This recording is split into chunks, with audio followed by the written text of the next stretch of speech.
I'm Katie Uhlmann reporting for KD Chats here at SMITHEE TV in downtown Toronto.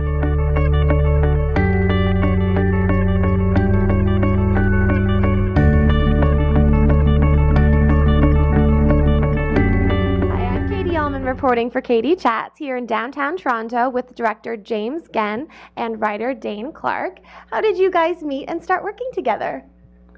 We met at a sushi place. It's true. Yeah, it's true. The woman that runs the film center, Catherine Emsley, she sent my script to James, and thankfully he liked it enough or responded to something, and we met and we had sushi and on college. That's right. And that was the first time we met, and it didn't work out at all.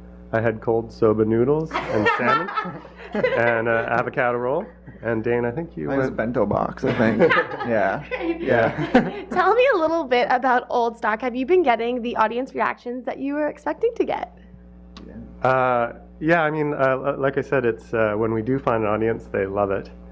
The hard part is finding the audience.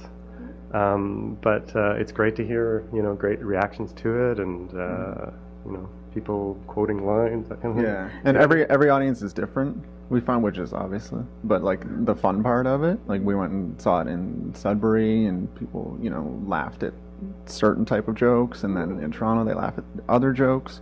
People laugh at different jokes all over the place, and so sometimes you're just like, why don't you get that? And then other times you're like, oh, well, I get that, but I haven't figured out why or narrowed it down as to like pigeonhole what their sense of humor is. Totally. Yeah. By the way, some laughs. That's all we care about are just a couple laughs. Okay. Yeah.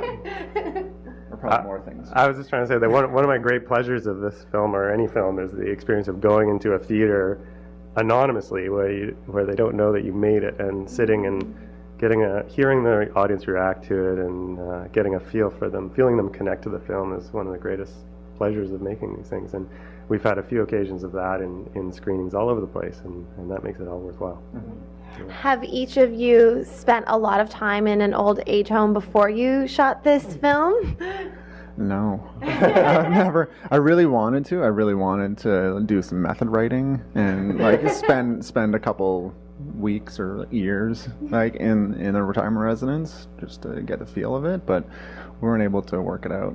Tried to get our producer to do it, but I don't know. Apparently they're not crazy about it. So we tried to do that, but no, I hadn't really spent time in one.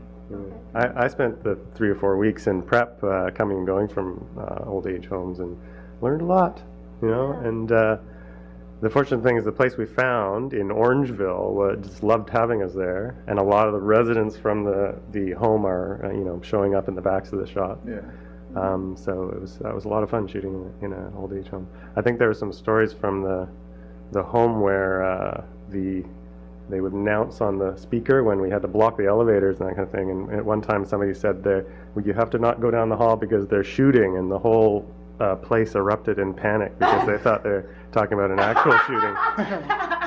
It was lots of fun. Tell me a little bit more about the location and how it sort of took on a character of its own within the story of the film. Take it. The location, the Lord Dufferin home. Firstly, we went and looked at all the old age homes in pretty much reachable from downtown Toronto, and they're difficult to shoot in. When we found this one in Orangeville, the decor in it was unbelievable. It was just gorgeous, right? So those carpets are just priceless. Carpets are priceless. It was just remodeled. It was very ornate and gorgeously colored. And so I guess in the mind of a low-budget film, then we back designed the rest of the show to look like what we could achieve in that 4 or 5 days that we shot in the home. So in other words, we took some of their furniture actually and moved it into other locations to finish our shooting in the home, and then we found other places that would make it work. Yeah. What was your inspiration behind the writing of the film? It was basically just my desire to retire early. I was working at an agency actually, and a friend of mine were just conspiring one day after like a rough day. We were just like, it'd be so awesome if we could just retire right now. And then that idea just snowballed into why would a kid want to retire, and then making up obviously the whole backstory and his reason for doing that. But it really just stemmed out of laziness. Yeah. And you had a bunch of great actors in the film, including Noah Reid and Melanie Leishman. How did you go about casting the project?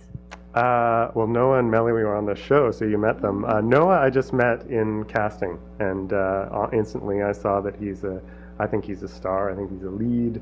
He's got such a boyish charm to him that fit perfectly for the part, and I don't think there was any other choice. Melanie Leishman as well. I'd worked with her for years on a show called Todd and the Book of Pure Evil, and so I was really familiar with what she's capable of. That show, she plays a lot broader character, and I just loved the idea of bringing into something that had a dramatic element to it.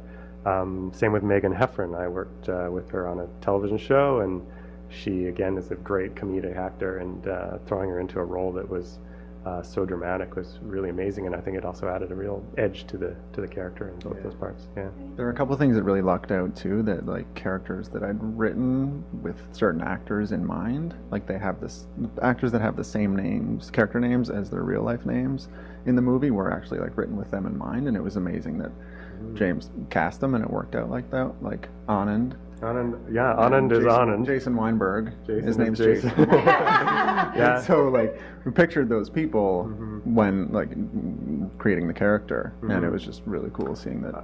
Yeah. Other star Danny Wells is also a friend of Dane's that he met while working in the agency world. Yeah. And do you think you guys will collaborate again in the future? I hope so. I keep pitching him ideas, and he keeps rejecting them, but I don't know. I got one for you at lunch. Oh, so. Sushi again? Yeah. Probably. It's the area. Yeah, hopefully. I mean, it was really fun, especially the like development process. Hanging out at James's place, we worked a lot and played a lot of video games and drank a lot of scotch, because that's what seniors do. Now it's public. No. And tell me a little bit about your upcoming project. I just shot a super lower budget than old stock film with my partner and lady friend, Lindsay Stewart. It's called I Put a Hit on You. It's about a woman that accidentally puts a hit on her boyfriend after he rejects her marriage proposal. And so it's really just like those two in a house trying to figure out if somebody's trying to kill them. It's a dark little comedy. Yeah. And what can we expect coming from you next? Well, I direct television, so I'm always doing that. I also have a feature that I'm developing with one of the creators of Todd and the Book of Pure Evil. That's a horror comedy called The Evil Shed, about a guy who finds a gateway to hell in his backyard. Very typical of the Todd and the Book of Pure Evil kind of feel to it. Yeah, Charles Pico is his name. Yeah. Sure. And where is the best place to find out more information on you guys and on your upcoming projects and on Old Stock online? www.oldstockthemovie.com is our best place, and that'll give us screening times. It's in theaters this week in Toronto, but it's on the TIFF film circuit, which means it's one of Canada's great champions of independent film, is the ability to show your films for limited engagements in all kinds of little towns across Canada. So TIFF film circuit. Of course, if you go to the we owe this all to the Canadian Film Centre, so you can get information from the Film Centre as well, for sure. CFCcreates.com? Yeah. Is that right? Something like that, Me, every once in a while I tweet. I'm Dane Clark is the old handle. Yeah, that's about it. All right. Yeah. Great. Well, thanks so much, guys. It was nice meeting you, and congratulations on all of your success, and best of luck with the upcoming projects. Thanks for having us. Thanks for having us. Thank you. I'm Katie Uhlmann reporting for Katie Chats here in downtown Toronto. That was so fun.